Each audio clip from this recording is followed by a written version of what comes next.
गुरु प्यारी साध संगत जी, राधा स्वामी जी। संगत जी, बाबा जी अचानक ही डेरा ब्यास से बाहर की ओर रवाना हो गए थे। वे किस स्थान पर पहुंचे, क्यों गए और कैसे गए, इसकी भनक किसी को पहले से बिल्कुल नहीं लग पाई। बाबा जी सामान्य गाड़ी में ही बिल्कुल सादे ढंग से बहुत दूर तक पहुंच गए। यह पूरा प्रसंग इतना रोचक है कि हम सारी बात विस्तार से आप सब तक पहुंचाने वाले हैं। इस मौके पर हमारे साथ सिमरतजीत सिंह मान भी हैं, जो एक राजनीतिक दल के प्रमुख नेतृत्व करता है। उन्होंने बाबा जी के बारे में एक बहुत अहम विचार व्यक्त किया। उनका कहना था कि यदि किसी बात को लेकर बाबा जी को कोई आपत्ति हो तो फिर वे भी वही कदम उठाने के लिए तैयार रहेंगे। संगत जी, पत्रकारों और लोगों के बीच यह जानने की उत्सुकता बनी हुई थी कि आखिर उन्होंने यह बात किस संदर्भ में कही। आज के इस कार्यक्रम में हम आपके सामने दो विशेष विषय रखने जा रहे हैं, जिनको समझना आप सभी के लिए बहुत जरूरी है। आप सबके चरणों में हमारी यही विनम्र प्रार्थना है कि हकमेंट में राधा स्वामी जी जरूर लिख दीजिए। संगत जी, अब आपको बताते हैं कि सत्संग के बाद क्या हुआ। बाबा जी सत्संग समाप्त होने के कुछ ही समय बाद करतारपुर की ओर निकल पड़े थे। वे वहां खास तौर पर एक विवाह समारोह में शामिल होने गए थे, जो बाबा वड़भाग सिंह जी के परिवार में आयोजित हुआ था।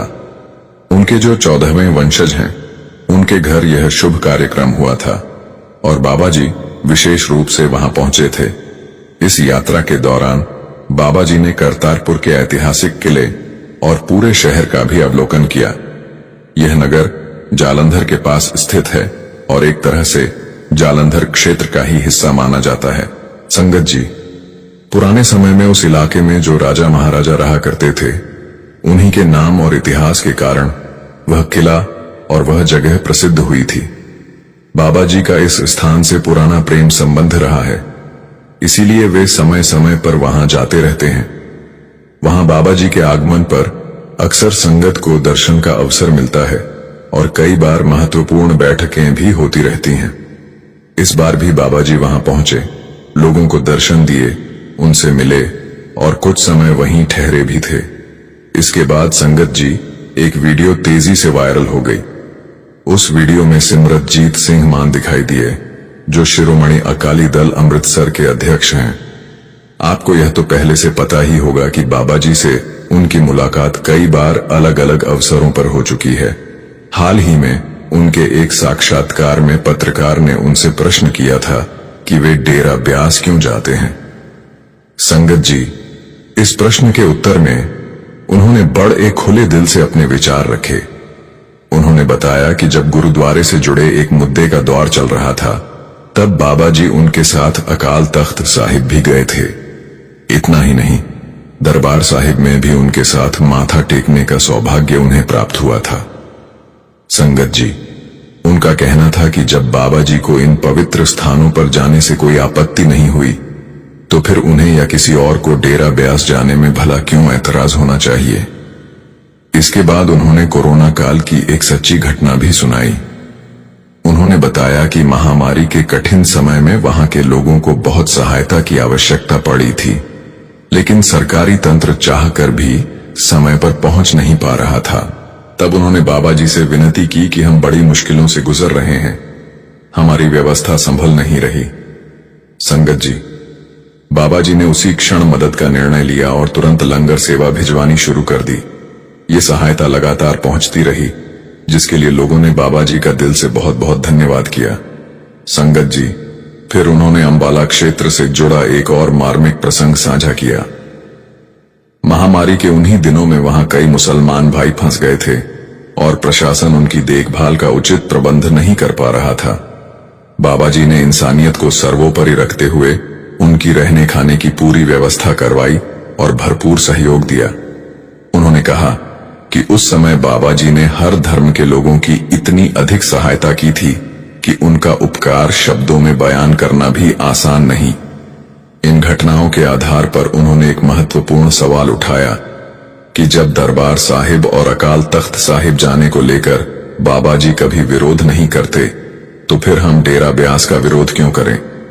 संगत जी, उनका स्पष्ट मत था कि बाबा जी हमारे लिए हमेशा से सेवा, प्रेम और सद्भाव की एक जीवंत मिसाल बने हुए हैं।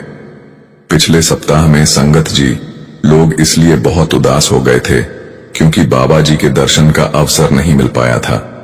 लेकिन पिछले 2 दिनों से, आज मंगलवार है और कल सोमवार था, इन दोनों सभाओं में बाबा जी सत्संग पर उपस्थित नहीं थे।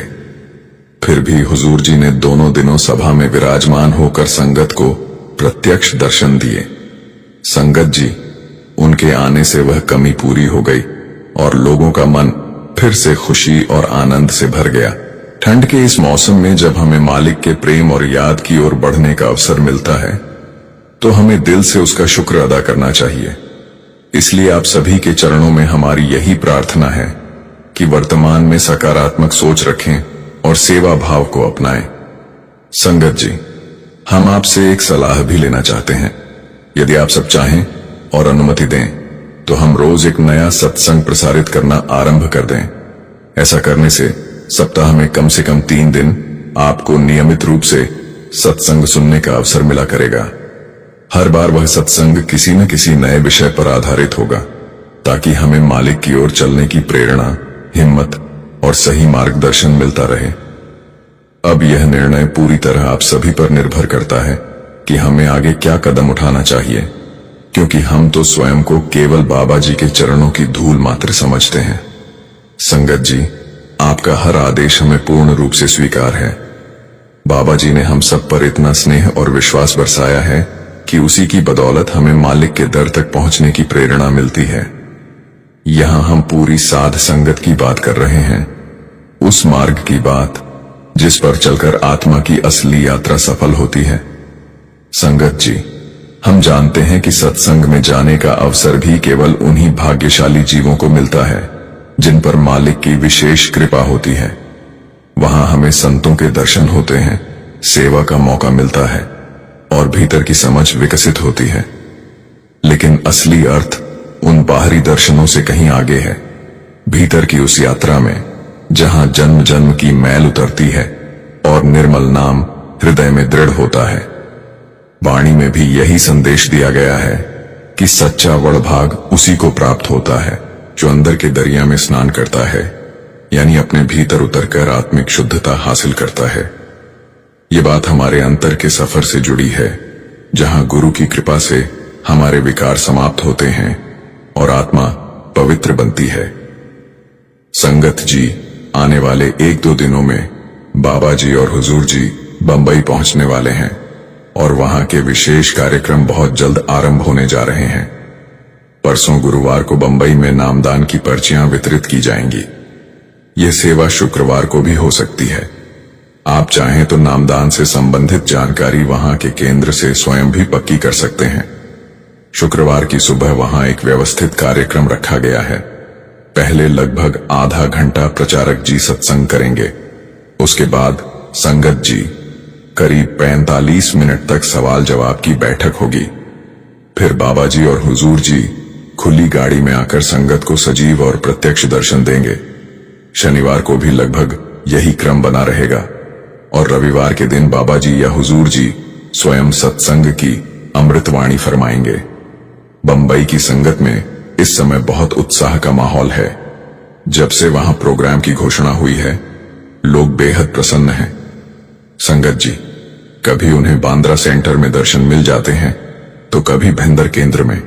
ये सब केवल गुरु की कृपा से ही संभव हो पाता है। संगत जी, जालंधर और होशियारपुर की ओर जाने वाली मुख्य सड़क का निर्माण कार्य भी लगातार प्रगति पर है। ट्रैफिक की व्यवस्था को सुचारू बनाने के लिए रास्तों का मोड़ बदला जा रहा है। जो नया पुल बन रहा है वह इसी सड़क को सीधे मुख्य मार्ग से जोड़ देगा। इस वजह से आने वाले समय में आवागमन और आसान हो जाएगा। बाबा जी के डेरा क्षेत्र के आसपास की काफी जमीन पहले ही खरीदी जा चुकी है ताकि सेवा कार्यों के लिए कोई रुकावट न रहे।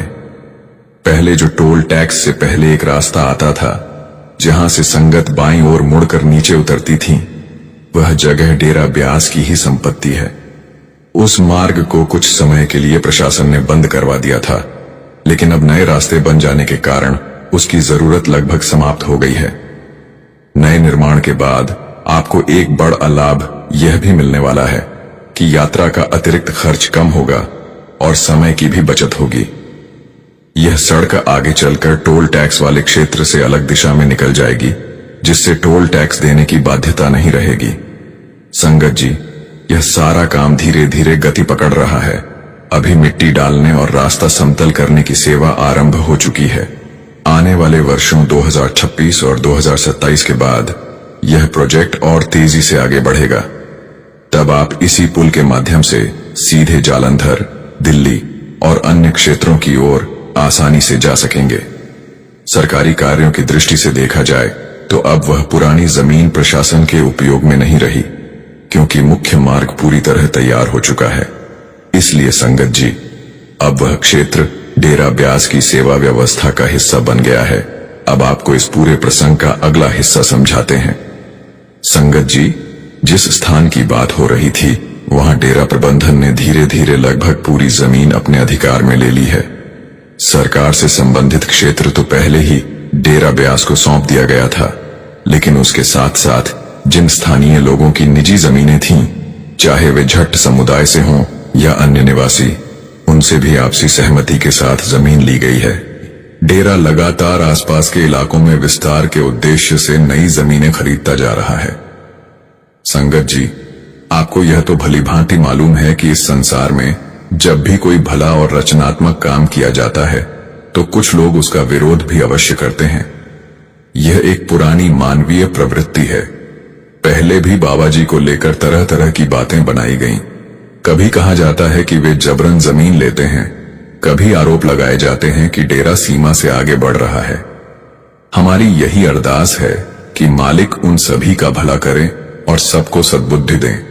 लेकिन संगत जी, इन आलोचनाओं के बावजूद सतगुरु अपनी सहज और संतुलित गति से निरंतर सेवा कार्यों में लगे हुए हैं। वे किस लिए यह सब कर रहे हैं? केवल इसलिए ताकि साध संगत का अधिक से अधिक कल्याण हो सके और गुरु घर की सेवाएं सुचारू रूप से आगे बढ़ती रहें। कई बार ऐसा भी कहा जाता है कि बाबा जी राजनीतिक हस्तियों से मिलने जाते हैं।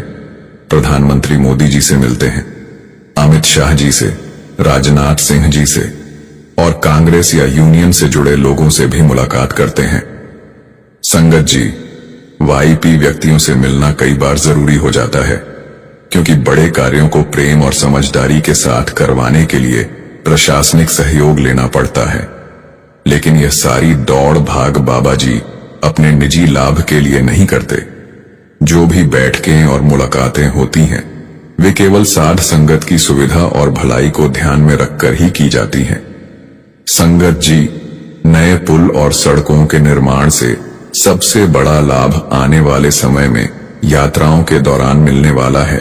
पहले गर्मियों के मौसम में हमें आधा आधा या पौना पौना घंटा लंबे जाम में फंसना पड़ता था। कई बार संगत सत्संग में देर से पहुंचती थी, मन बेचैन होता था और असुविधा होती थी। लेकिन अब जो योजनाबद्ध विकास कार्य हो रहे हैं, उनके पूरा हो जाने पर वह ट्रैफिक जाम लगभग समाप्त हो जाएगा और ये सारी समस्याएं अपने आप खत्म हो जाएंगी। संगत जी, बाबा जी की यह मेहनत, कभी इधर जाना कभी उधर व्यवस्था संभालना, वास्तव में धन्यवाद के भी पार की सेवा है। उनका जितना आभार व्यक्त किया जाए वह सदा कम ही रहेगा। पुराने महापुरुषों ने भी हमें बहुत कुछ दिया है। हुजूर जी ने अपने समय में बड़े विस्तार से सेवा व्यवस्था को आगे बढ़ाया था। लेकिन संगत जी, जो कार्य बाबा जी ने किए हैं, उन्होंने गुरु घर के विस्तार को लगभग दोगुनी गति और गहराई के साथ आगे बढ़ा दिया है। आजकल डेरा क्षेत्र में एक और महत्वपूर्ण घोषणा सुनने को मिलती है। पहले यह कहा जाता था कि ब्यास के आसपास 7 किलोमीटर के दायरे में कोई नई जमीन न खरीदी जाए, लेकिन अब यह हिदायत ढिलवा क्षेत्र तक बढ़ा दी गई है। संगत जी, इसका सीधा अर्थ यही है कि डेरा ब्यास का विस्तार आने वाले समय में बहुत आगे तक होने वाला है। विरोध करने वाले विरोध करते रहेंगे, केस करने वाले अपने प्रयास करते रहेंगे, लेकिन जब मालिक की कृपा और पक्के इरादे के साथ कोई भला काम हो रहा हो तो भला उसे कौन रोक सकता है। वाणी में भी यही लिखा है, जहां सच्ची सेवा होती है वहां संसार स्वयं उसकी प्रशंसा करता है। संगत जी, जब भी संत महापुरुष साध संगत की सेवा के लिए इस धरती पर आते हैं, वे मानवता के हित में कार्य करके एक उज्जवल उदाहरण कायम कर जाते हैं। इतिहास पर दृष्टि डालें तो आप पाएंगे कि अलग अलग समय में 10 पातशाहियां इस धरती पर अवतरित हुई। श्री गुरु रविदास महाराज जी आए, श्री गुरु कबीर साहिब जी आए, और इनके अतिरिक्त भी अनेक संत महात्माओं ने शरीर धारण कर संसार में कदम रखा। संगत जी, गहराई से सोचने की बात यह है कि इन महापुरुषों ने इस दुनिया को केवल दिया ही दिया है। क्या वे यहां से कुछ लेकर गए? जो भी सच्चा महात्मा मानव रूप में इस संसार में आया, उसने अपने लिए कोई दौलत, संपत्ति या सांसारिक संग्रह नहीं किया। वे जब भी आए, लोगों को सहारा देने, सही मार्ग दिखाने और सबका उद्धार करने के उद्देश्य से ही आए।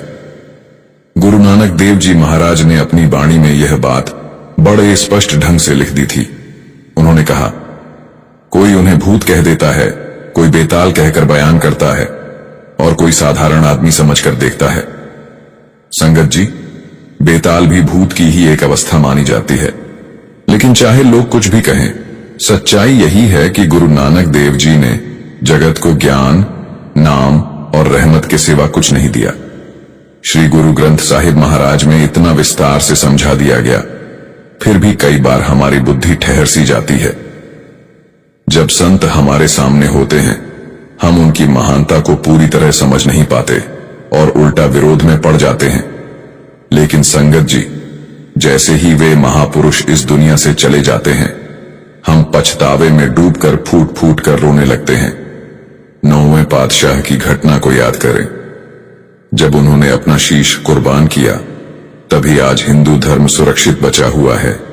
शायद न 9वें पातशाह स्वयं दरबार साहिब जा पाए थे, न ही 10वें पातशाह वहां पहुंच सके थे। लेकिन संगत जी, जो बलिदान उन्होंने दिया, वह केवल संसार की रक्षा के लिए दिया। उन्होंने अपने लिए क्या रखा? उस समय कश्मीर के पंडित भाई कष्ट में थे। जब पत्रकारों ने और बड़े बुजुर्गों ने प्रश्न उठाए कि इस दौर में कौन सहायता कर सकता है, तब छोटी उम्र के होते हुए भी 10वें पातशाह ने कहा था, आपसे अधिक योग्य इस समय कोई और महात्मा नहीं हो सकता। उन्हीं के निर्णय और कुर्बानी से असंख्य लोगों की जान बची थी। 10वें पातशाह ने औरंगजेब के खिलाफ लड़ाई लड़ी। उन्हें माछीवाड़े के जंगलों में रहना पड़ा, भारी यातनाएं सहनी पड़ी, लेकिन यह सब उन्होंने मानवता के हित में किया। संगत जी, अब 25 दिसंबर से शहादत के पवित्र दिन भी निकट आने लगे हैं, जो 22 से 25 दिसंबर तक आरंभ होते हैं और पूरा एक सप्ताह चलते हैं। उस द्वार की घटना को कैसे भूल सकते हैं, जब 4 साहिबजादों को दीवार में चिनवा दिया गया था। संगत जी, वे कोई साधारण बच्चे नहीं थे। वास्तव में परमात्मा ही नीचे उतरकर एक आदर्श के रूप में प्रकट हुआ था। यदि किसी भी सांसारिक व्यक्ति, चाहे वह कितने भी ऊंचे पद पर क्यों ना हो, से कह दिया जाए कि अपने बच्चों की जान दे दो, तो क्या वह ऐसा कर पाएगा? जीवन तो हर किसी को प्रिय होता है, लेकिन उस समय परिस्थितियां अलग थीं। वह काल संघर्षों और युद्धों का था। अत्याचार बहुत बढ़े हुए थे। इसलिए महापुरुषों ने उस दौर में वही किया जो उस समय के लिए उचित और आवश्यक था। आप सब जानते हैं कि पुराने समय में संत महापुरुषों को भी मजबूरीवश तलवार उठानी पड़ी थी, क्योंकि उस दौर के हालात ही ऐसे थे। समय बदला, परिस्थितियां बदली, लेकिन महापुरुषों ने अपनी वाणी के माध्यम से सदा एक ही शाश्वत संदेश दिया कि सच्चा मार्ग युद्ध का नहीं, बल्कि प्रेम का है। उन्होंने स्पष्ट शब्दों में समझा दिया, जिन्होंने सच्चा प्रेम अपनाया, वही प्रभु को प्राप्त कर पाए। जिन संतों ने यह पवित्र वाणी लिखी, उन्होंने स्वयं भी कृपान धारण की थी, ताकि अन्याय और जुल्म के खिलाफ खड़ा हुआ जा सके। लेकिन संगत जी, उनकी वाणी का मूल भाव यह था कि जिन प्रेम किया, तिन ही प्रभ पाया। अर्थात प्रेम ही परमात्मा तक पहुंचने का सबसे सशक्त साधन है। अब हम अपने वर्तमान महापुरुषों की बात करते हैं। ब्यास की धरती पर भी समय समय पर अनेक महान आत्माएं आईं। उन्होंने मालिक की भक्ति का खूब प्रचार किया, लोगों को नाम की महिमा समझाई और आध्यात्मिक मार्ग को बड़े विस्तार से आगे बढ़ाया। संगत जी, डेरा ब्यास जाने वाले परिवारों के जीवन पर नजर डालें तो साफ दिखाई देता है कि वहां की नई पीढ़ी कितनी संतुलित है। बच्चों के आचरण में सादगी है, वे नशों से दूर हैं, गलत रास्तों से बचे हुए हैं। ये सब गुरु की कृपा और सत्संग से मिली सही परवरिश का परिणाम है। कोरोना महामारी के समय को भी याद करें, जब देश में अफरा तफरी थी, लोग भूखे और परेशान थे, तब संतों ने हर संभव सहायता पहुंचाई। 1947 के विभाजन के समय बड़े महाराज जी ने डेरा ब्यास के द्वार सभी के लिए खोल दिए थे। उस समय अनगिनत शरणार्थियों को डेरा परिसर में ठहरने की जगह मिली, भोजन मिला और सुरक्षित आश्रय प्राप्त हुआ। उन्होंने आसपास के लोगों की जान बचाने के लिए जो कुछ भी बन पड़ा वह सब किया। संगत जी, उसके बाद भी डेरा ब्यास लगातार मानवता के हित में वही कार्य करता आया है। महाराज जी के समय में 1964 में चीन के साथ युद्ध हुआ, फिर पाकिस्तान के साथ लड़ाई का दौर चला। उन कठिन वर्षों में भी संतों ने अपने दरबार खुले रखे ताकि लोगों को सहारा मिल सके। 1984 के बाद लगभग 12 वर्षों तक पंजाब का माहौल बहुत तनावपूर्ण रहा था। उस समय भी महापुरुषों ने किसी से कुछ नहीं लिया, बल्कि लगातार सेवा ही की। लोगों के दिलों में शांति और विश्वास कायम रखने की कोशिश करते रहे। आज की दुनिया में रोज कहीं न कहीं धरने, प्रदर्शन और विरोध चलते रहते हैं। कंपनियों के कर्मचारी सड़कों पर उतर आते हैं, राजनीतिक लोग एक दूसरे पर कटाक्ष करते रहते हैं। लेकिन संगत जी, क्या आपने कभी यह देखा है कि राधा स्वामी नाम का सहारा लेने वाले लोग सड़क पर धरना लगाकर बैठे हों? क्या कभी किसी सत्संगी को हथियार लेकर किसी के खिलाफ निकलते देखा है? क्या कभी संतमत से जुड़े लोगों को मीडिया में आकर किसी की निंदा करते पाया है? यही तो महापुरुषों की असली पहचान है। संत हमेशा आदर्श बनते हैं, शांति से काम करते हैं, प्रेम से समझाते हैं। जब तक महापुरुष स्वयं उदाहरण बनकर नहीं दिखाते, तब तक उनके अनुयायी भी सही राह पर स्थिर नहीं हो पाते। संगत जी, इंसान की एक स्वाभाविक आदत होती है कि जिससे वह प्रेम करता है उसे ही फॉलो करने लगता है। उसके बोलचाल, व्यवहार और जीवन शैली से सीख लेने की कोशिश करता है। उसी प्रकार जब हम बाबा जी से प्रेम करते हैं तो हम भी उनकी सादगी और सेवा भावना को अपने जीवन में उतारने का प्रयास करते हैं। कई बार कुछ लोग यह बात भी उठाते हैं कि बाबा जी अमीर परिवारों के विवाह समारोहों में जाते हैं, लेकिन संगत जी, हमें यह समझना चाहिए कि हर बात के दो पक्ष होते हैं। सिक्के के भी हमेशा दो पहलू होते हैं। बाबा जी जहां भी जाते हैं केवल प्रेम संबंध निभाने और संगत का मन रखने के लिए जाते हैं, न कि किसी सांसारिक लाभ के लिए। असल बात यह है कि बाबा जी किसी भी वर्ग के लोगों से मिलें, उनका उद्देश्य एक ही रहता है, मानवता की सेवा और मालिक की याद की ओर सबको प्रेरित करना। इसलिए हमें बाहरी रूप देखकर निर्णय नहीं करना चाहिए, बल्कि उनके कार्यों के पीछे छिपे सच्चे भाव को समझने की कोशिश करनी चाहिए। साध संगत जी, सार यही है कि महापुरुष सदा संसार को देने के लिए आते हैं। वे हर युग में प्रेम और सेवा की मिसाल कायम करते हैं। इसलिए विरोध की बातों से ऊपर उठकर हमें केवल शुक्राना, समर्पण और मालिक की याद को मजबूत रखना चाहिए। गुरु प्यारी साध संगत जी, आप सभी को प्यार भरी राधा स्वामी जी। साध संगत जी, आपका हमारे YouTube चैनल गुरु की नगरी में स्वागत है। संगत जी, सद्गुरु कभी अपनी संगत पर आंच नहीं आने देते, आने वाली मुसीबत को पहले ही पहचान लेते हैं। कई बार ऐसा होता है कि सद्गुरु संगत को बचाने के लिए मुसीबत को अपने ऊपर ले लेते हैं। आज की साखी में हम आपको ऐसी ही एक घटना के बारे में बताते हैं। साध संगत जी, एक बार डेरे की कैंटीन में एक ऐसी घटना घटी थी जिससे कुछ भी हो सकता था। उस समय बाबा जी ने कैसे अपनी संगत की रक्षा की थी। उस दिन कैंटीन में संगत के लिए रोज की तरह खाने पीने का सामान बन रहा था। सभी सेवादार अपनी अपनी सेवा कर रहे थे। उस दिन बड़ी कड़ाही में संगत के लिए हलवा बन रहा था। कुछ देर के बाद जब हलवा पूरी तरह से बन गया तो सेवादार ने हलवे में ड्राई फ्रूट मिलाए और फिर बड़ी कढ़ाई में से निकालकर हलवे को 2 ड्रमों में भर दिया। दूसरा सेवादार उन दोनों ड्रमों को लेकर कैंटीन के काउंटर पर पहुंच गया, क्योंकि कुछ ही देर में कैंटीन खोली जानी थी। सभी सेवादारों ने अपनी अपनी सेवा के अनुसार खाने पीने का सामान कैंटीन के काउंटर पर लगा दिया। जब कैंटीन खुल गई और संगत अंदर आ गई तो सब अपने हिसाब से काउंटर की लाइन में लग गए। गरम गरम हलवा ज्यादातर लोगों की पसंदीदा चीज होती है, तो हलवे के 2 काउंटर लगाए गए। दोनों काउंटर पर लंबी लंबी लाइन लग गई। अभी सेवादार लाइन में खड़े भाई को हलवा देने के लिए हाथ आगे बढ़ा ही था कि तभी उस सेवादार के पास एक और सेवादार आया और उसने कहा कि हलवा संगत में नहीं बांटना, बाबा जी का हुक्म आया है। सेवादार ने बाबा जी के हुक्म की पालना की और हलवा देना बंद कर दिया। सेवादार ने हाथ जोड़कर संगत को बताया कि थोड़ी देर के बाद चालू कर देंगे, अभी हमें बाबा जी का हुक्म आया है कि हलवा संगत में नहीं बरसाना।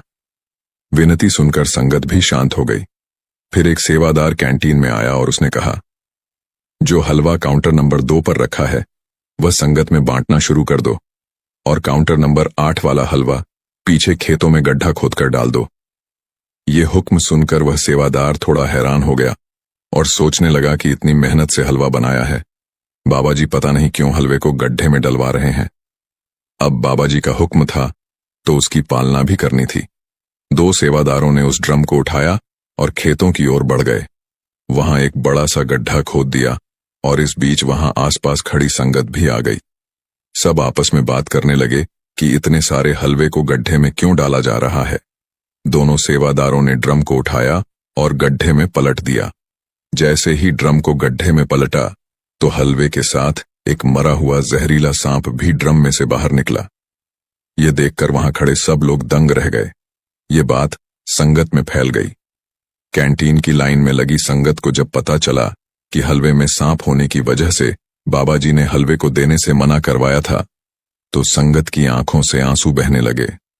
सब कह रहे थे कि बाबा जी ने अपनी संगत की रक्षा की है। उनको अपनी कोठी में बैठे बैठे सब कुछ मालूम चल गया कि हलवे के ड्रम में सांप है। किसी के हाथ में भी हलवा नहीं जाने दिया। वह सेवादार सोच रहा था कि वह पूरा समय वहीं पर था, फिर यह सांप ड्रम में घुसा कैसे। सेवादार उस दिन बाबा जी से मिला और उसने बाबा जी से माफी मांगी। उसने कहा, बाबा जी, मुझसे बड़ी भारी भूल हो चुकी थी जो सांप ड्रम में घुस गया। मुझे पता भी नहीं चला, मैंने गर्म हलवा सांप के ऊपर डाल दिया। बाबा जी ने कहा, इसमें तुम्हारी कोई गलती नहीं है, उस सांप की मृत्यु ऐसे ही लिखी थी। साथ संगत जी, इस तरह से पूर्ण गुरु अपनी संगत की संभाल करते हैं। इसके साथ एक छोटी सी साखी और है। उन दिनों जब डेरे में भंडारा होता था तो बहुत संगत डेरे में दर्शन करने आती थी। आज संगत की तादाद उस समय से कई गुना ज्यादा है, लेकिन अगर उस समय की बात करें तो उस समय भी संगत कम नहीं होती थी। एक बार हुजूर महाराज जी ने आधी रात को अपने कमरे में से बाहर शोर होने की आवाज सुनी। महाराज जी जब कमरे से बाहर आए तो देखा कि संगत आधी रात को भी डेरे में खाने के लिए भटक रही है। उस समय डेरे का लंगर घर बहुत छोटा था। उस समय 2 से 3 हजार संगत ही एक बार में खाना खा सकती थी। महाराज जी ने देखा कि आधी रात तक उनकी संगत लंगर के लिए खड़ी है। लंगर घर के बाहर लंबी लंबी लाइन लगी हुई है, तो महाराज जी पूरी रात सो न सके। वे रात भर सोचते रहे कि संगत का कोई हल निकालना ही पड़ेगा। मुझे संगत का यूं आधी रात तक भूखा रहना देखा नहीं जा रहा। अगले दिन सुबह महाराज जी ने एक मीटिंग बुलाई और डेरा अधिकारियों के साथ बैठकर सारी बात की। महाराज जी ने कहा कि मुझे मेरी संगत के लिए डेरे में सबसे पहले एक बहुत बड़ा लंगर घर बनवाना है, जिसमें एक साथ कई हजार संगत बैठकर लंगर खा सके और किसी को भी रात भर भूखा ना रहना पड़े। महाराज जी ने डेरे में सेवा कर रहे सेवादारों से बात की, जिन्हें इस काम का थोड़ा बहुत अनुभव था।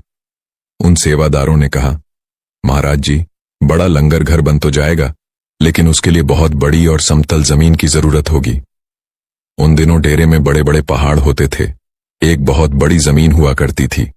उस जमीन को देखा गया तो सेवादारों ने बताया कि इसको समतल करने में लगभग 10 साल लग जाएंगे।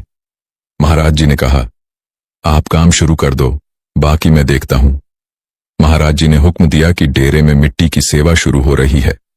ज्यादा से ज्यादा सेवादार सेवा में आने लगे। इस जमीन को 1 साल में ही लंगर घर बनाने के लायक कर दिया गया और समतल जमीन हो जाने के बाद वहां एक बहुत बड़ा शेड बनाया गया, जहां हजारों संगत एक साथ बैठकर लंगर करने लगी। आज मौजूदा सरकार बाबा जी के गद्दी पर आने के बाद हम सब देख रहे हैं कि डेरा कितना बढ़ गया है, विशाल और विकसित हो गया है। जब जब महाराज जी गद्दी पर थे, उस समय नामदान के लिए महाराज जी ही फैसला करते थे कि किसको नामदान देना है और किसको नहीं देना। जब संगत नामदान लेने के लिए पंडाल में आती थी, तो महाराज जी ने जिसको नामदान नहीं देना होता था, सेवादार महाराज जी के इशारे पर उसे बाहर जाने को कह देते थे। जब किसी को नामदान देने के लिए मना किया जाता था, तो वह रोना शुरू कर देता था। फिर जब बाबा जी ने गद्दी संभाली, तो बाबा जी ने पर्ची देने का हक सेवादारों को दे दिया। सेवादार संगत से कुछ प्रश्न पूछते हैं और उनको फाइनल कर देते हैं कि किसको नाम की पर्ची देनी है और किसको नहीं देनी। किसी ने बाबा जी से पूछा था, महाराज जी तो खुद डिसाइड करते थे कि नामदान देना है या नहीं, लेकिन आप ऐसा क्यों नहीं करते? बाबा जी ने कहा, जब गुरु किसी को नामदान देने से मना करता है तो उसके पीछे कोई ना कोई मकसद होता है, लेकिन वह जीव जिनको मना किया जाता है, उसकी आंखों से आंसू बहने लगते हैं। मुझे मेरी संगत का रोना नहीं देखा जाता, इसलिए मैंने यह हक सेवादारों को दे दिया है। गुरु अपनी संगत के लिए क्या क्या सोचते हैं, गुरु अपनी संगत से कितना प्रेम करते हैं, बदले में हमें भी तो अपने गुरु के हुक्म को मानना चाहिए। बाबा जी अपनी संगत से 2.5 घंटे का भजन सिमरण ही तो मांगते हैं। साध संगत जी, बाबा जी कहते हैं कि जिंदगी में शांत रहना सीखें। लोहा ठंडा होने पर मजबूत होता है, गर्म रहने पर तो उसे किसी भी आकार में ढाला जा सकता है। जब तक हम बाहर की ओर बोलते रहेंगे, हमारे भीतर अशांति रहेगी। जिस दिन हम मन से चुप हो जाएंगे, तो बाहर हमारे मुख से कुछ भी निकले, हम शांत ही रहेंगे। दुनिया में जितनी बुराइयां हैं, परिवार में क्लेश है, पति पत्नी में विवाद है, सब बोलने के कारण ही होते हैं। हम चुप रहना नहीं चाहते हैं, हमेशा सुना देना चाहते हैं, लेकिन व्यर्थ का बोलना ऊर्जा का नष्ट होना है। जीवन में कई बार ऐसी स्थिति उत्पन्न हो जाती है जब हमें किसी से अपमान सहन करना पड़ता है। कई बार अपनी की गई गलतियों के कारण, तो कई बार बिना बात के अपमानित होना पड़ता है। हालांकि अपनी गलतियों के लिए हुए अपमान को इंसान सह लेता है, लेकिन कई बार बिना किसी गलती के सबके सामने अपमानित होना पड़े तो सहना मुश्किल हो जाता है। ऐसे में कई लोग तुरंत ही अपने हुए अपमान का उसी भाषा में जवाब देना शुरू कर देते हैं, तो कई लोग चुप होकर बर्दाश्त कर जाते हैं। हालांकि कई लोग ऐसे होते हैं जिन्हें समझ नहीं आता कि इस परिस्थिति में क्या किया जाए। जब कोई आपका अपमान करे तो उसे उसकी भाषा में जवाब नहीं देना चाहिए, क्योंकि उसका काम आपको उकसाना है। इसलिए यह अच्छा है कि आप ऐसी परिस्थिति में चुप रहें, उसकी तरफ देखकर थोड़ा सा मुस्कुरा दें और उससे कुछ न कहें, क्योंकि अगर कुछ कहेंगे तो उसे और भी ज्यादा गुस्सा आएगा और वह खुद को ही अपमानित महसूस करने लगेगा। ध्यान एक अद्वितीय अनुभव है, मन की शांति और आत्मविश्वास का स्रोत है। यह एक प्रक्रिया है जिसमें हम अपने मन की गहराइयों में गहराई से संवाद करते हैं और अपनी आत्मा के साथ एकाग्रता प्राप्त करते हैं। ध्यान करने से हम अपने जीवन को सकारात्मक दिशा में ले जाते हैं और मन की शक्ति को अपनाते हैं। ध्यान करने से क्या होता है? ध्यान करने से हमारा मन शांत होता है और चिंताओं से मुक्ति प्राप्त होती है। ध्यान से हम अपने आत्मविश्वास को बढ़ाते हैं और स्वयं को अधिक सकारात्मक तरीके से देखने की क्षमता प्राप्त करते हैं। ध्यान करने से हमारी मनोवैज्ञानिक स्थिति सुधरती है, जिससे हम तनाव, चिंता और अवसाद को कम कर सकते हैं। ध्यान करने से हमारी मानसिक सक्रियता बढ़ती है और हम अपने कार्यों में अधिक समर्थ होते हैं। ध्यान करने से हमारा शारीरिक स्वास्थ्य बेहतर होता है, क्योंकि यह तनाव को कम करता है और मस्तिष्क की क्षमता को बढ़ाता है। ध्यान करने से हमारी मानसिक स्थिति स्थिर होती है और हम जीवन के प्रति अधिक सकारात्मक दृष्टिकोण रखते हैं। ध्यान करने से हमारी आत्म संयम और संवेदनशीलता बढ़ती है, जो हमें अपने व्यक्तिगत और आध्यात्मिक विकास में मदद करता है। ध्यान कैसे करें? एक शांत और स्थिर स्थान चुनें, अपने श्वास को ध्यान दें और गहरी सांस लें।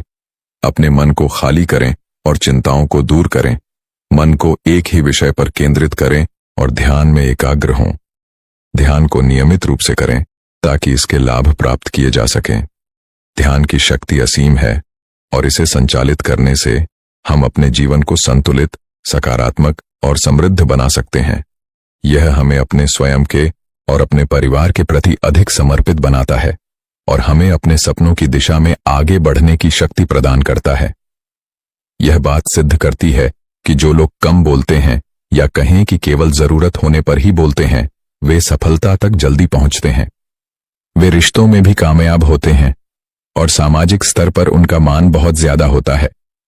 अक्सर यह इल्जाम महिलाओं पर आता है कि वे बहुत बोलती हैं, साथ ही यह भी कि उनकी ढेर सारी बातों में समझदारी भरी बातें कम ही होती हैं। इन इल्जामों में से दूसरा शायद कुछ ठीक लगे, क्योंकि यह हर उस इंसान के लिए सच है जो ज्यादा बोलता है। सारी बातों का तर्कपूर्ण होना मुश्किल है, इसलिए कम बोलना ही बेहतर है। इससे बात में दम बना रहता है और छवि भी निखरती है।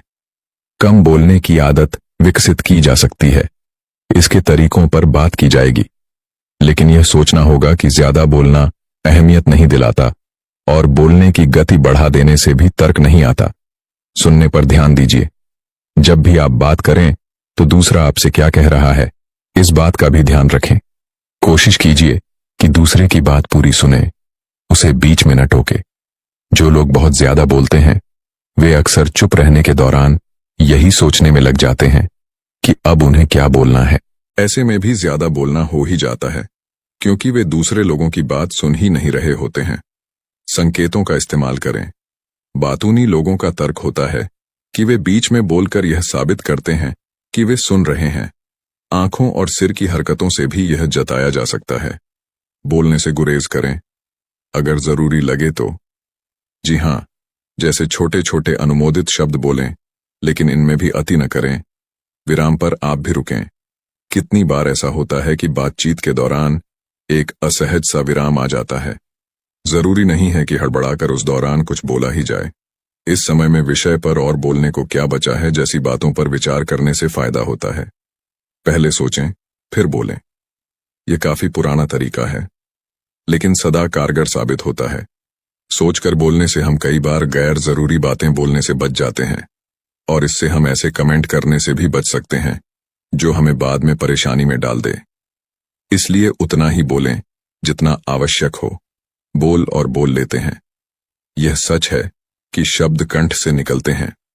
जितना ज्यादा हम बोलेंगे, उतना ही और बोलने का मन करेगा, क्योंकि पिछले शब्द अगले शब्दों की राह को और प्रशस्त करते चलते हैं। बोलने वाला इसी वजह से और बोलता चला जाता है। अधिक बोलना अनर्गल तक जाता है और अनर्गल नेगेटिव तक पहुंचा देता है। अक्सर यह देखने में आया है कि कम बोलने वाले लोग अपनी कमियों को बहुत चालाकी से छुपा जाते हैं। यदि जागरूक हुए तो सजगता से अपनी कमियों पर भी ध्यान रखकर उसे सुधारने का प्रयास करें। जब तक आपके पास बोलने के लिए कुछ अच्छा न हो, तब तक अपना मुंह बंद ही रखिए और मौन के मोती को मत होने दीजिए। आप धीरे धीरे देखेंगे कि आपके आसपास के लोग आपकी इज्जत कर रहे हैं। कम बोलना अच्छा होता है और यह इंसान के शराफत का एक सर्टिफिकेट भी है। लेकिन इस दुनिया में कुछ लोग ऐसे भी हैं जो कम बोलने वाले लोगों की शराफत का फायदा उठाकर उन्हें काफी परेशान करने लगते हैं। ऐसे में अगर आपके साथ भी कुछ ऐसा हो रहा हो, तो इसका जवाब आपको जरूर देना चाहिए, ताकि सामने वाला बंदा किसी भी कम बोलने वाले को कम न समझ सके। घर के कुछ सदस्य भी आपके कम बोलने का फायदा कई बार उठाकर आप पर काफी गुस्सा उतार देते हैं। ऐसे में कम से कम किसी बात का जवाब देना तो जरूर सीख लेना चाहिए, ताकि जरूरत पड़ने पर बोला जा सके। अपने हक को मांगने में शर्म करने वाला व्यक्ति या फिर शर्माने वाला व्यक्ति कभी आगे नहीं बढ़ सकता। इसलिए कम बोलें, लेकिन सटीक बोलें, ताकि आपका कम बोलना भी आपके लिए कम ना हो जाए। हम में से कुछ लोग ऐसे हैं जो सिर्फ बात करना पसंद करते हैं। हम अक्सर बहिर्मुखी होते हैं और हमारे पास अक्सर कहने के लिए बहुत सी चीजें होती हैं जिन्हें हम मानते हैं कि दूसरों को सुनने की जरूरत है। बात यह है कि जब हम बात कर रहे होते हैं तो हम आमतौर पर बहुत कुछ नहीं सुन रहे होते हैं और अक्सर बहुत कुछ सीख भी नहीं पाते हैं। तो ऐसे कुछ कारण हैं जिनकी वजह से आप कम बात करना, अधिक सुनना और बेहतर बातचीत करने वाले बनना चाहते हैं। आज आप जानेंगे कि क्यों आपको कम चैट करना सीखना चाहिए। हम इस बारे में कुछ उपयोगी युक्तियां भी शामिल करेंगे कि कैसे अधिक सुनें और प्रतिदिन होने वाली बातचीत से अधिक लाभ कैसे प्राप्त करें। बात करना कम महत्वपूर्ण क्यों है? सुनने की कला सीखना, कम बात करना और अधिक सुनना सीखना आपको एक मजबूत बातचीत करने वाला बनाता है। अपने अगले कदम निर्धारित करने और अपने लक्ष्यों को तेजी से पूरा करने के लिए अपनी प्राकृतिक शक्तियों का लाभ उठाना सीखें। प्रश्नोत्तरी लें तो आप अपने विचारों को संप्रेषित करने और बेहतर श्रोता बनने पर कम ध्यान क्यों देना चाहेंगे? प्राथमिक कारण यह है कि यदि आप एक अच्छे श्रोता बन जाते हैं तो आपकी बातचीत बेहतर गुणवत्ता वाली होगी। कैसे दूसरों को आपके साथ बात करने में आनंद आएगा और वे अधिक खुलेंगे। आप शारीरिक भाषा जैसे गैर मौखिक संकेतों को बेहतर ढंग से पढ़ने में सक्षम होंगे। जब आप बोलेंगे तो अन्य लोग आपके दृष्टिकोण के प्रति अधिक खुले होंगे। आप बस कुछ नया सीख सकते हैं। मान लें कि जिस व्यक्ति को आप सुन रहे हैं वह कुछ ऐसा जानता हो जो आप नहीं जानते। आखिरकार क्या ऐसा अक्सर नहीं होगा? हर किसी के पास अद्वितीय अनुभव, कौशल और प्रतिभाएं होती हैं जिनसे आप सीख सकते हैं। कम बात करना और अधिक सुनना सीखकर आप बातचीत के अपने हिस्से को उपदेश के बजाय सीखने के बारे में अधिक बता सकते हैं। एक सुंदर गांव में एक साधारण किसान रहता था जिसका नाम राम था। राम की जिंदगी में अच्छे और बुरे दिन थे, लेकिन उसका मन हमेशा शांत और स्थिर रहता था। एक दिन गांव में अत्यंत सूखा हो गया और सभी किसानों को अपनी फसलों की चिंता थी, लेकिन राम ने अपनी मनोबल की कमजोरी को कभी नहीं दिखाया। वह हमेशा सकारात्मक भावना में रहता था। उसके गांव में एक पंडित रहता था जिसने राम को देखकर हैरानी व्यक्त की। उसने पूछा, राम, तुम चिंतित क्यों नहीं होते? तुम्हारी फसलें तो सूख जाती हैं और तुम्हारे पास कोई समाधान नहीं है। राम ने मुस्कुराते हुए कहा, पंडित जी, मेरे मन में शांति है क्योंकि मैंने सीखा है कि किसी भी समस्या का समाधान हमारे मन में ही है। मैं अपने आप को संवाद में ले जाता हूं और मैं देखता हूं कि मेरे पास क्या समाधान है। इसके बाद मुझे अपने कर्तव्यों का निर्वाह करने के लिए शक्ति प्राप्त होती है। पंडित जी ने राम की बातों को सुनकर विस्मित होकर कहा, तुमने सच में अपनी मन की शांति को प्राप्त कर लिया है। ध्यान और साधना के माध्यम से तुमने अपनी अंतरात्मा का ज्ञान प्राप्त किया है। मन की शांति कैसे प्राप्त करें? अपने दिन के कुछ समय में ध्यान और मेधा शक्ति बढ़ाने के लिए ध्यान करें। प्रेरणात्मक किताबें पढ़ें और अपनी आत्मा का ज्ञान बढ़ाएं। सकारात्मक सोच रखें, हमेशा सकारात्मक रहे और किसी भी परिस्थिति में भले बुरे को देखें। अभ्यास करें। अपने दिनचर्या में ध्यान और योग को शामिल करें ताकि आप अपनी मन की शांति को स्थायी बना सकें। राम ने अपने मन की शांति को प्राप्त कर लिया था, जिससे उसने हर मुश्किल का सामना किया। उसने देखा कि मन की शांति ही वास्तव में असली धन है, जो हमें हर परिस्थिति में सुकून और समृद्धि प्रदान करती है। अगर आप सिर्फ बात कहने के आदी हैं, तो सुनने की कला भी सीखनी होगी। कुछ लोग बहुत ज्यादा बात करते हैं और उन्हें इस बात से बिल्कुल फर्क नहीं पड़ता है कि सामने वाला उनकी बातों में दिलचस्पी ले रहा है या नहीं। लेकिन क्या आप जानते हैं कि ज्यादा बोलने के बजाय ज्यादा सुनना फायदेमंद होता है? कई बार हमें अपनी कही बातों पर पछताना पड़ता है, जो कि बिना सोचे समझे बात करने का नतीजा होता है। कम बात करना और अधिक सुनना दूसरों के विचारों से सहमत होने जितना मुश्किल होता है। हो सकता है कि आपको किसी के विचार या बातें सही ना लगे, लेकिन सुनते वक्त आपको अपने विचारों को किनारे कर सामने वाले की बात पर से ध्यान देना चाहिए।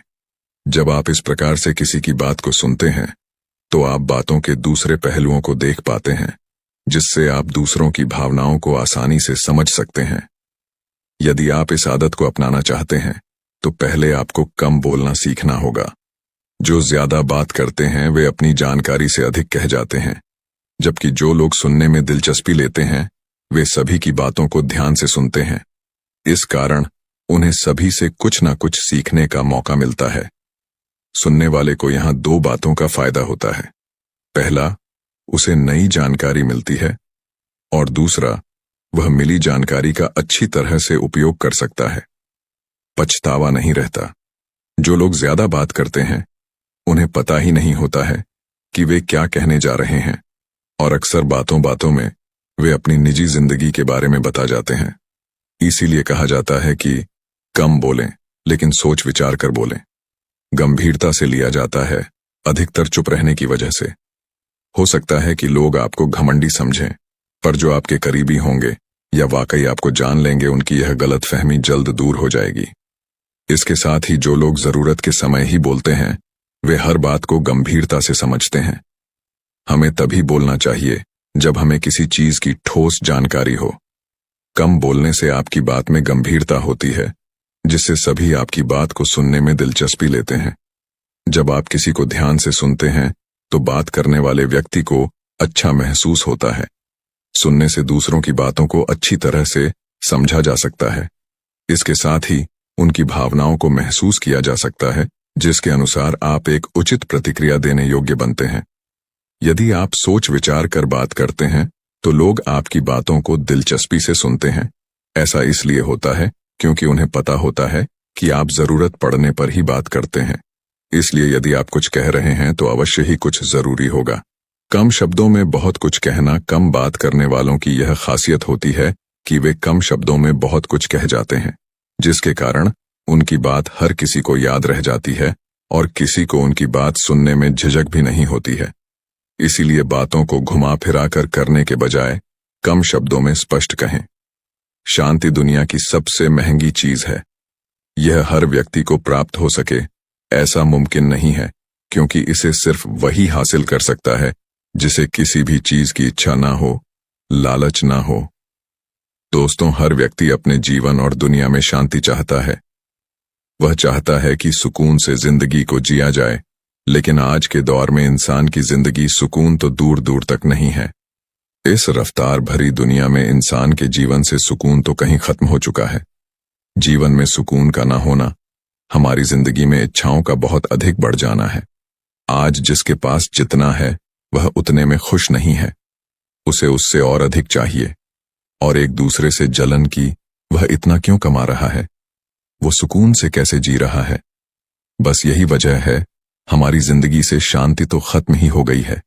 लोग सोचते हैं पैसे से सब कुछ मिलेगा, लेकिन शांति पाने के लिए जिंदगी में ईमानदार होना पड़ता है।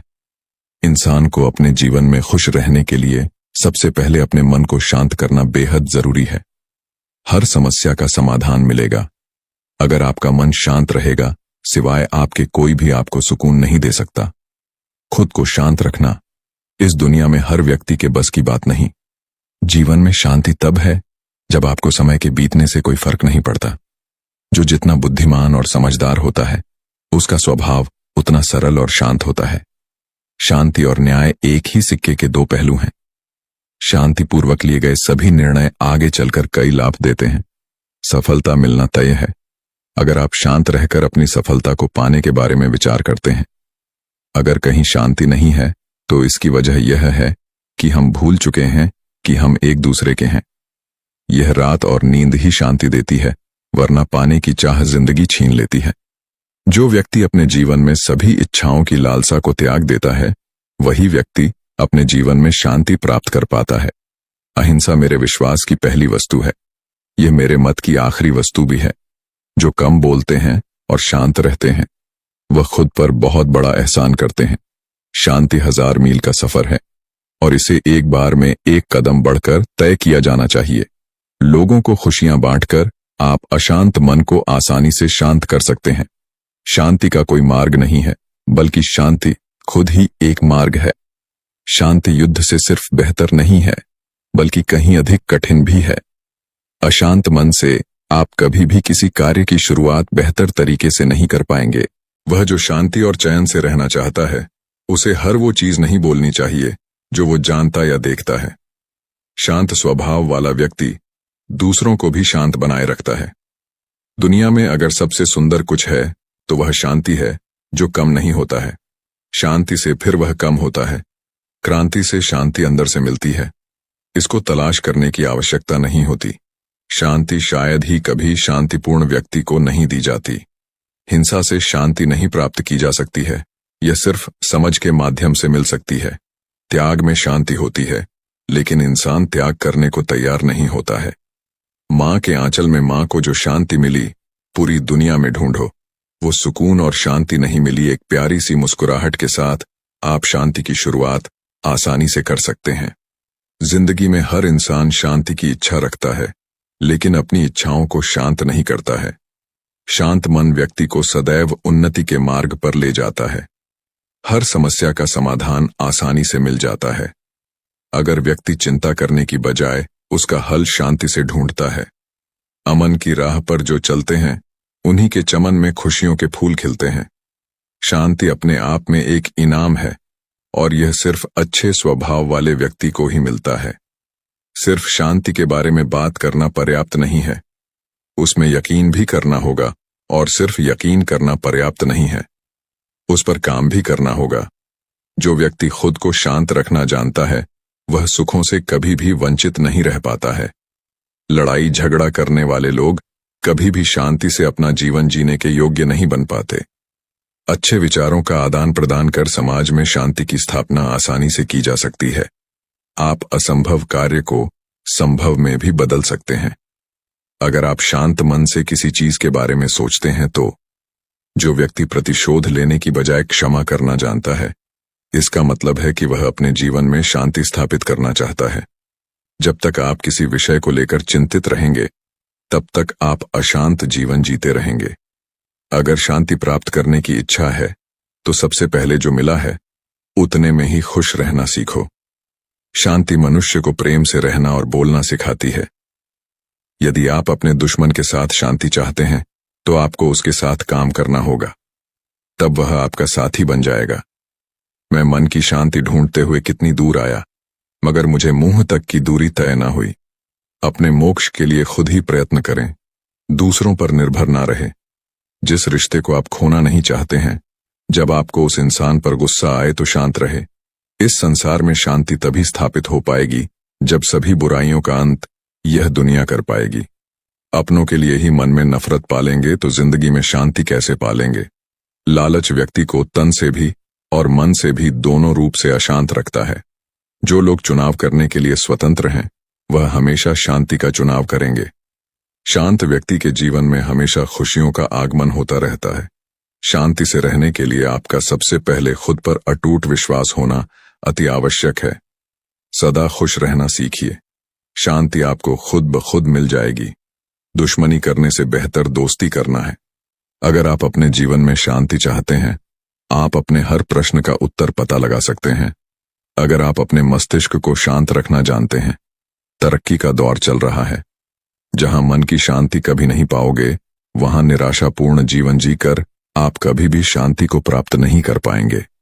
जो जीत युद्ध न करके शांति से प्राप्त की जाए, वही जीत वास्तविक जीत होती है। शांति राजनीतिक या आर्थिक बदलाव से नहीं आ सकती, बल्कि मानवीय स्वभाव में बदलाव से आ सकती है। ढूंढते ढूंढते थक जाओगे, मगर इस बाहरी दुनिया में शांति नहीं मिलेगी। खुद के अंदर ढूंढोगे तो शांति बड़ी आसानी से मिल जाएगी। जो जिंदगी भर बेईमानी करते हैं, वो जिंदगी भर बड़ी बेचैनी से रहते हैं। अहिंसा मनुष्य के जीवन से उसकी शांति को छीन लेती है।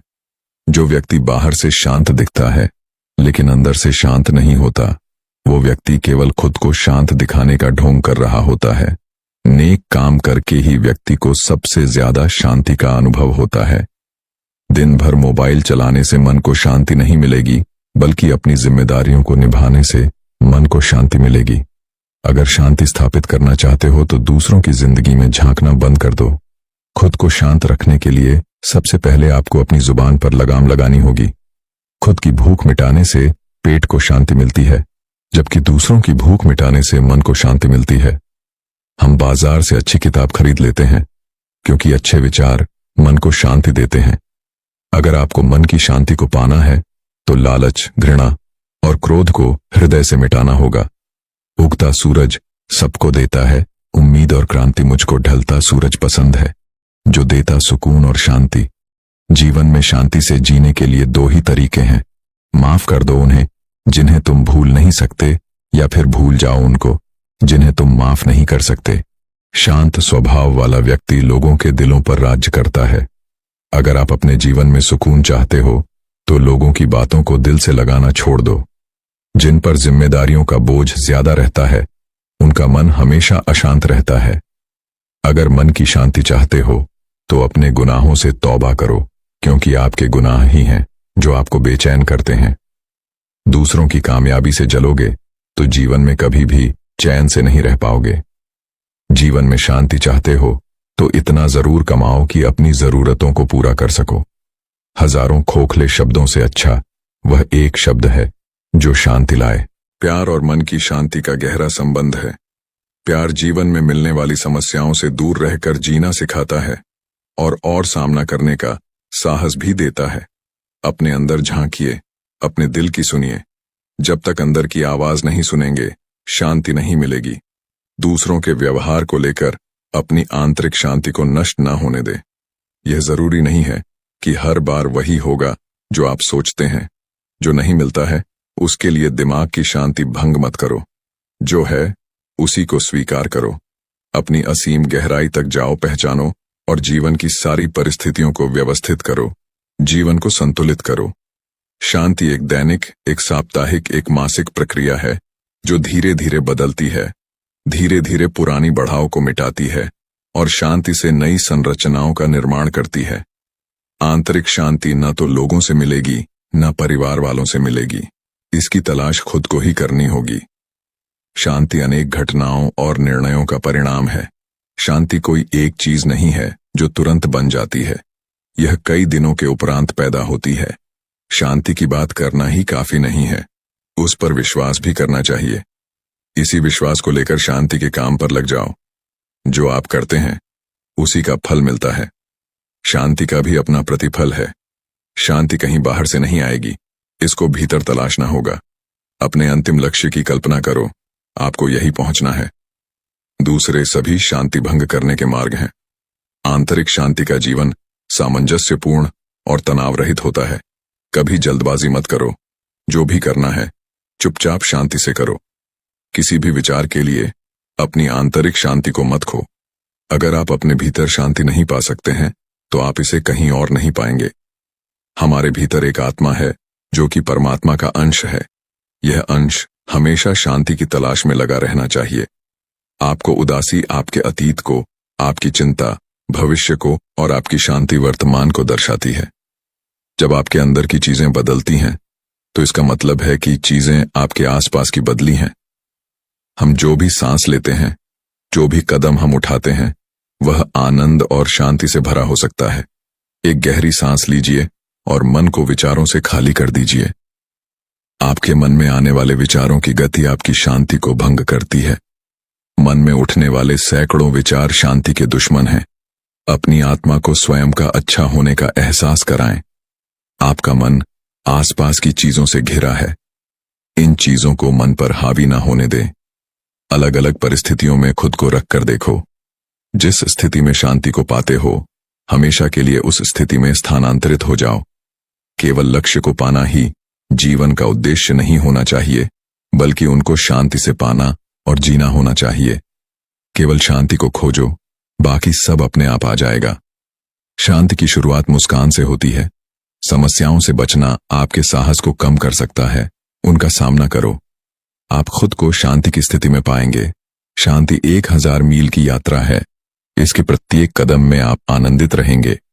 शांति किसी दबाव के जरिए नहीं रखी जा सकती। यह केवल आपसी तालमेल के द्वारा प्राप्त की जा सकती है। आप बंद मुट्ठी से हाथ नहीं मिला सकते। बस यह मानकर चलें कि सभी शांति से जी रहे हैं और आप भी उन्हीं का एक हिस्सा है। संघर्ष को शांति से भी किया जा सकता है। नफरत हमेशा मन में नकारात्मक विचारों को भरती है। ऐसे आप कभी शांति के मंजिल नहीं पहुंच पाएंगे। खुशी, सच्चा सुख एक आंतरिक गुण है। यह एक मानसिक अवस्था है। अगर आपका मन शांत है तो आप खुश हैं। अगर आपका मन शांत है लेकिन आपके पास और कुछ नहीं है तो आप खुश रह सकते हैं। यदि आपके पास वह सब कुछ है जो दुनिया दे सकती है, सुख, संपत्ति, शक्ति, लेकिन मन की शांति की कमी है, तो आप कभी भी खुश नहीं हो सकते। जिस क्षण आपने गुस्से को धारण किया, उस क्षण आपने शांति से नाता तोड़ दिया। एक इंसान के रूप में ज्ञान, चीजों को स्वीकार करना, सहन शक्ति और मन की शांति से बढ़कर और कोई इनायत नहीं है। धन से जीवन, प्रेम, साहस और मन की शांति नहीं खरीदी जा सकती। ना ही टूटे हुए रिश्तों को ठीक किया जा सकता है।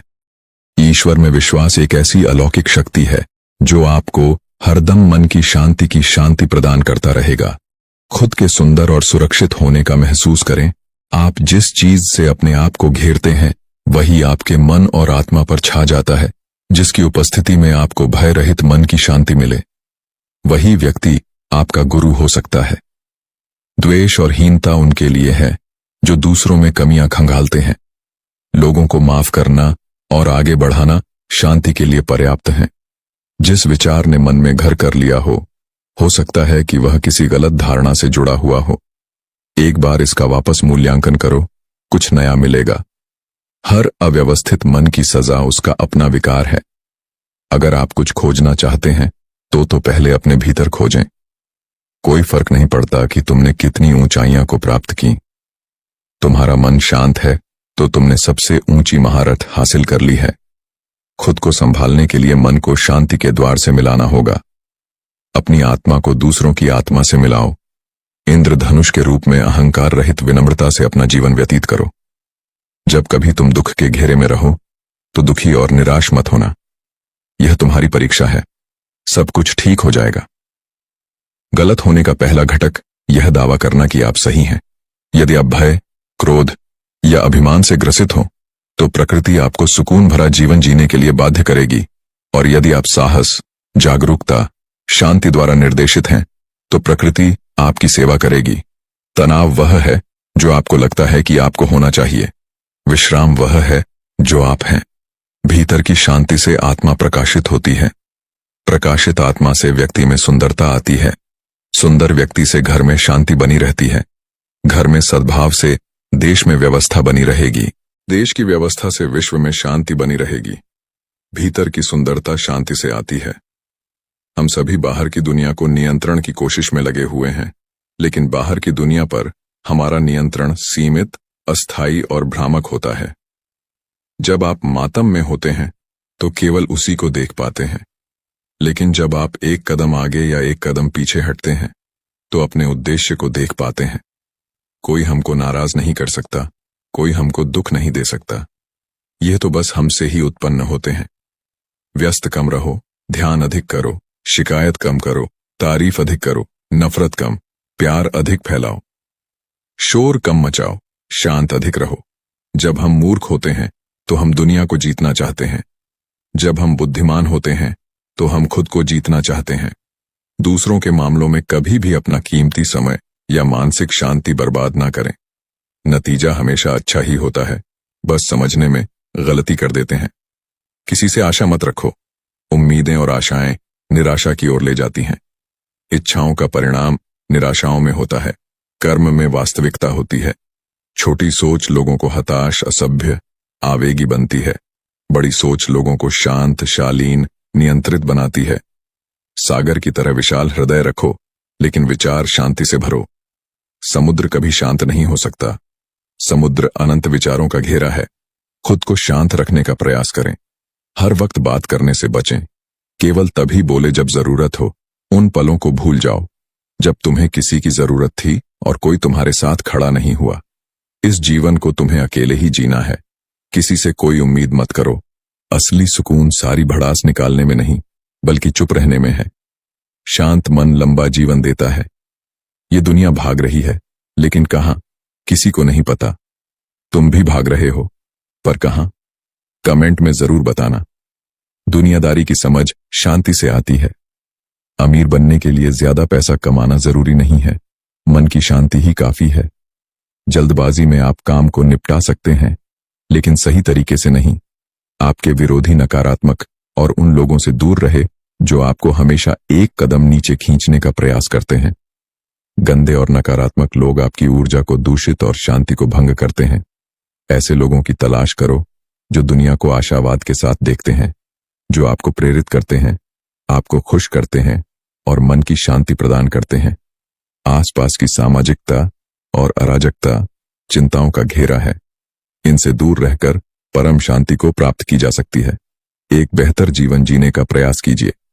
तुच्छ भावनाओं से ऊपर उठने की कोशिश कीजिए। एकांत में चले जाने का मतलब है अपने आप में लौट आना। जब आप यह समझने का प्रयास करते हैं कि क्या मायने रखता है, तो सुनिए, कुछ मायने नहीं रखता है। शांत होने के लिए हर तरह से पूर्ण होने की आवश्यकता नहीं है। शांत होने के लिए पूरी तरह से खाली होना होता है। मन को शांत करने के लिए दिमाग में एक विचार का चिंतन करो। आज किसी विचार का भी चिंतन नहीं करना है। कभी कभी लाख कोशिशों के बाद भी तुमको कोई चीज नहीं मिलेगी। यह समझाकर खुद को संभाल लेना कि जिंदगी में सब कुछ संभव है। मुझे न मिलना, यह भी एक संभावना है। धीरे चलो, लेकिन शांति से चलो। तुमको वह मिलेगा जिसकी तुमने कभी आशा भी नहीं की थी। अस्पष्ट और धुंधली सोच आपके आंतरिक सुख और चैन को छीन सकता है। खुशी एक विकल्प है, शांति मन की एक अवस्था है। दोनों ही स्वतंत्र हैं। मन की शांति यह जानने से आती है कि यह भी बीत जाएगा और अच्छी प्रगति अच्छी आदतों से होती है। सत्य में बोया गया ज्ञान सत्य में ही बढ़ता है। शांति से पैदा हुई ताकत नफरत से नहीं खोती है। अतीत के बिस्तर पर कोई चैन की नींद नहीं सो सकता। चैन की नींद वर्तमान को स्वीकारने में है। आप क्या परिस्थितियों को रोते हो? आपके पास बहुत कुछ है, उनका क्या? जिनके पास खाने को 2 वक्त की रोटी भी नहीं है। कुछ गिरे हुए को आप किस तरह उठाते हैं, कैसे वापस उसको जीवन में भरते हैं? मौन ही सच्चे ज्ञान का सर्वोत्तम उत्तर है। शांत रहना स्वयं की सर्वोच्च उपलब्धि है। आंतरिक शांति से मनुष्य स्वयं के जितना करीब आता है, दिमाग भी उतना ही करीब आता है। आंतरिक शांति आपको कठिन परिस्थितियों से भी शांति से लड़ने में सहायता करती है। ज्ञान का पैमाना यह है कि किसी भी स्थिति का सामना करते समय आप कितने शांत होते हैं। खुशियों को भी शांति से अपनाइए। ये ज्यादा दिन की मेहमान नहीं है।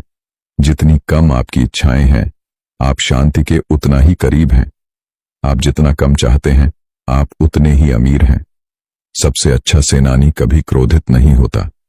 शांत मन से परीक्षाओं को सहन करने से दुर्भाग्य की शक्ति और बोझ का नाश होता है। यदि आप अपने मन पर विजय प्राप्त कर सकते हैं, तो आप पूरी दुनिया को जीत सकते हैं। एक तर्क संगत व्यक्ति अपने नियंत्रण से बाहर की चीजों के प्रति उदासीनता पैदा करके शांति पा सकता है। शांति केवल अपरिहार्य को स्वीकार करने और हमारी इच्छाओं को वश में करने से आती है। तर्क संगत बने, भावनात्मक नहीं सक्रिय रहे, प्रतिक्रियाशील नहीं, दिशा हो गति नहीं। धीरे चलो, सोच के चुनो। ब्रह्मांड हमें केवल वही देता है जो हमें लगता है कि हम प्राप्त करने के योग्य हैं। ये आशा ना करें कि घटनाएं आपके मनचाहे तरीके से होंगी। घटनाओं का स्वागत हर तरह से करें। यह शांति का मार्ग है। मन की शांति का दुश्मन समाज और अन्य लोगों द्वारा आप में ड्रिल की गई अपेक्षाएं हैं। यदि आपने सुरक्षा और निश्चितता के भ्रम में हो, तो आप गलत ग्रह पर हैं। सरलता प्रकट करो, सरलता को अपनाओ, स्वार्थ को कम करो, कुछ इच्छाएं रखो, आशा किए बिना कि कुछ अच्छा होगा। मुझे सब कुछ मिल जाएगा, मैं आराम से रहूंगा। इनके बिना जीवन को व्यतीत कीजिए। दूसरों की प्रशंसा करो, इससे उन्हें मानसिक शांति मिलेगी। दूसरों से यह अपेक्षा ना करें कि वे आपकी प्रशंसा करें, इससे आपको मानसिक शांति मिलेगी। केवल सद्गुण ही चिरस्थायी और शांति प्रदान करता है। आनंद देने वाला मूर्ख अपनी ही पूंछ का पीछा करते हैं। औसत आदमी आंतरिक शांति चाहता है। बुद्धिमान को फर्क नहीं पड़ता कि क्या होता है। स्थिति के साथ बने रहे और पूछें, यह इतना असहनीय क्यों है, मैं इसे क्यों नहीं सह सकता। आपको जवाब देने में शर्म आएगी। अपने आप से इतना मजबूत होने का वादा करें कि कुछ भी आपके मन की शांति को भंग ना कर सके। बिना अभिमान के ग्रहण करो, बिना आसक्ति के जान दो। आपसे लोगों की अपेक्षाएं उनकी समस्या है, आपकी नहीं। जो कोई भी आंतरिक शांति का आनंद लेता है, वह असफलता से उतना नहीं टूटता जितना वह सफलता से फूलता है। एक आदमी जो हरदम बोलता रहता है, उसको बुद्धिमान नहीं कहा जा सकता है। जो शांत रहता है, दूसरों से प्यार करता है और निडर रहता है, वह बुद्धिमान है। आंतरिक शांति तब होती है जब आप जो सही करते हैं उसे करते हैं और बाकी को छोड़ देते हैं। आंतरिक शांति एक साफ और विशाल कमरे की तरह है जो अनावश्यक, पुरानी या टूटी फूटी चीजों से खाली है। जब अंदर की शांति उपस्थित, तो फिर जीत हो या हार कोई फर्क नहीं पड़ता है। मन की शांति वह मानसिक स्थिति है जिसमें आपने सबसे खराब स्थिति को स्वीकार कर लिया है। दूसरों पर काबू पाना ताकत है, खुद पर काबू पाना ही सच्ची ताकत है। परिवर्तन के अलावा कुछ भी स्थायी नहीं है। कमजोर कभी माफ नहीं कर सकते। क्षमा ताकतवर की विशेषता है और ताकतवर वो होता है जिसका मन मजबूत होता है। आंतरिक शांति होने पर कुछ भी संभव है। एक शांतिपूर्ण दुनिया का मतलब यह है कि आप शांत हो। हम यह महसूस नहीं करते हैं कि हमारे अंदर एक आत्मा मौजूद है जो हमेशा से शांति की तलाश में रहती है। अपने मन को खाली करो, निराकार पानी की तरह बनो। धैर्य ज्ञान का साथी है। प्रार्थना करो, आशा करो, लेकिन चिंता मत करो। जब संदेह हो तब शांत हो जाओ। बुद्धि से शांति मिलती है, शांति से सुख मिलता है। तनाव और आंतरिक शांति वैकल्पिक हैं। मौन कभी कभी सबसे अच्छा उत्तर होता है। अपने दिल को शांति का क्षेत्र बनाओ। पहले अपने आप से पूछो कि तुम्हें करना क्या है, और फिर वही करें जो आपको करना है। जितना अधिक आप अपने आप को, अपने मन और अपने विचारों को देख और समझ सकते हैं, आप उतने ही शांत होंगे। यदि कोई व्यक्ति अपनी आवश्यकताओं को शून्य तक कम कर सकता है तो वह वास्तव में स्वतंत्र है। उससे कुछ भी नहीं लिया जा सकता है, कुछ भी उसे चोट नहीं पहुंचा सकता। समर्पण क्या है? जो था उसे जाने दो, जो होगा उसे पर विश्वास रखो। कठिन समय को पार करने के लिए बहुत साहस की आवश्यकता होती है। कभी हार मत मानो। जब मन शांत होगा तो आप सहजता से, खूबसूरती से आप सब कुछ देख पाएंगे। चिंताएं व्यर्थ हैं। अगर कोई समाधान है तो चिंता करने की कोई जरूरत नहीं है। आप जीवन को नजरअंदाज करके शांति प्राप्त नहीं कर सकते। कठिनाई हमारे आत्मविश्वास की कमी से आती है। आंतरिक शांति तब होती है जब आप महसूस करते हैं कि कुछ भी मायने नहीं रखता। जब हम किसी स्थिति को बदलने में सक्षम नहीं होते हैं तो हमें खुद को बदलने की चुनौती देनी चाहिए। साथ संगत जी, ऐसी ही रूहानी सत्संग साखियां सुनने के लिए चैनल को सब्सक्राइब जरूर करें जी, और कमेंट में राधा स्वामी जरूर लिखें जी। राधा स्वामी जी।